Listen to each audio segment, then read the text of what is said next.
Welcome to Starfleet Universe On Call. I am Paul Franz, owner of Franz Games. I'm an SFU Online, Come Online, and Starfleet Warlord.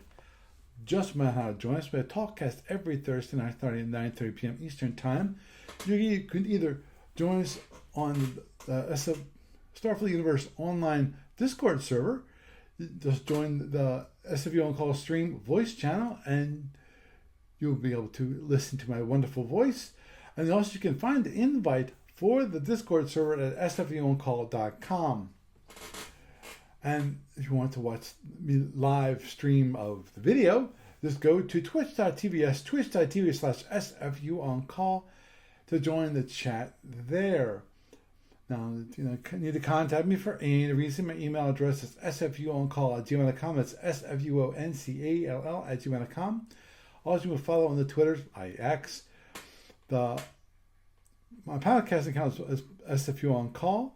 The personal account is Paul Franz. It's PAULFRNZ. There's no T in that. And business account is Franz Games. FRANZGAMES. Again, there's no T in that. I got the Blue Sky accounts, of course, which is sfuoncall.bsky.social and franzgames.com. And this lovely Talkcast gets to the podcast available on iTunes and various other feeds out around the net. When it comes to A to B, no news is not good news. No progress in the current projects, which of course was on Module K. There's some other ones that are in the works. Just haven't heard any update on those. When it comes to found on the online store for this week, we have the Mega Sheet 3 at $6.95. This is a sheet of the 8 1-inch counters. These are the big ones. In full color, so they're really nice full color, silhouettes. The silhouettes of them, but they're full color, not just a black silhouette with like a blue background. No, this actually it's actually like a picture of the actual ship. Empires represented primarily are the Tholians, the ISC, Vudar, Hydrans, and the Orions, although the Federation, Klingon, Romans, and Gorns also are represented. It means there's a small number of those in the Megahex Sheet 3. Moving onward and forward, when it comes to the SFB Online tournaments, the Sapphire Star 20 tournament is still open. We have 12 signups. All we need is 4 more. I actually need to go back and contact the previous signups just to make sure that they still want to play, because I know it's been quite a bit, because it's already May, and originally the announcement went out, I forget, it was December. I think it was December was initially sent out, and it still hasn't started yet, so I'll just make sure people still want to play. I'll be sending out an email this week about that. When it comes to Aces, Aces are still going strong. The new tournament, which I announced last week, is the World League tournament. That was starting. I actually got the email blast sent out around Monday, because I was looking actually at an old email blast from the previous versions of the World League tournament.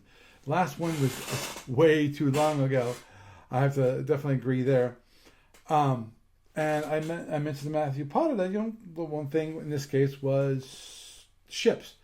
Originally, the template that Jack Taylor's been using is that you pick out your ship. Well, now I talked to Matt. It's like, Matt, in the previous league, we didn't pick the ships until we actually had our teams together. So then what happened is people would actually pick out their ships, pick a ship, as a team, so that we weren't all flying Gazinnis or weren't all flying Andros or whatever. Unless you really wanted to do that.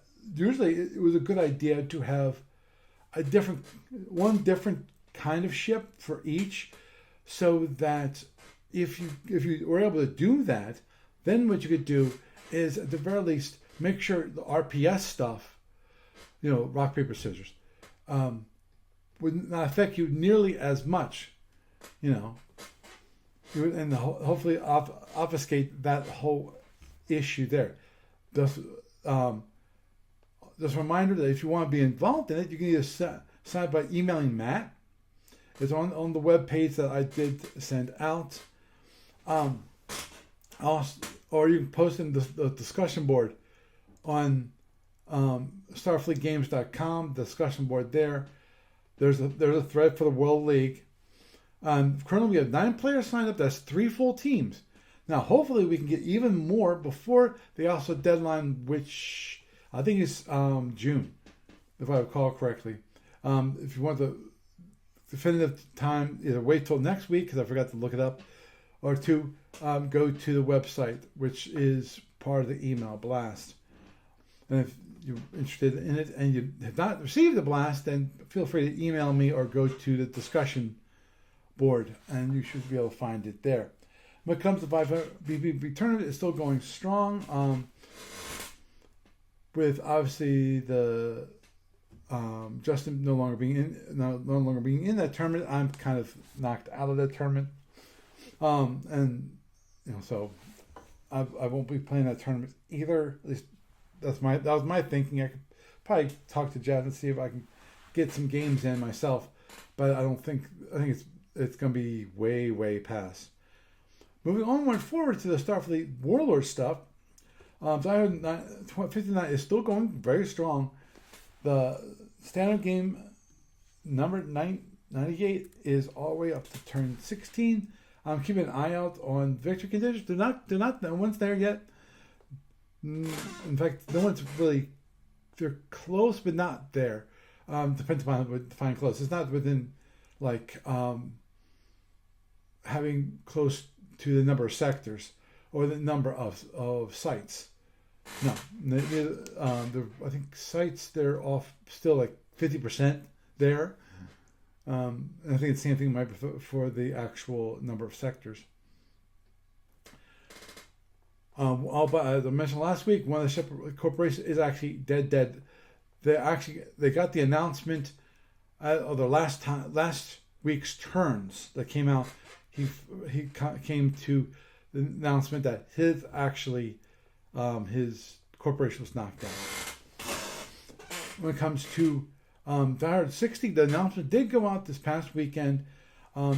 Just a reminder of those of you who did not see the email blast. Those are, of course, still random corporation numbers. We do that as kind of almost, sacrosanct. Because the problem is you don't have random corporation number, then people know what sector you're in, which can be bad. Starting year, it's going to be Y175. It's going to be quite a late year.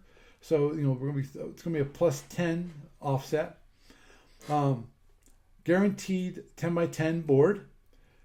Player sectors not filled by a player will be filled by 1,000 point EAP based on the home office. Also, including the number of ships when it comes to being an NPC, they'll also get a Centaurian hive ship.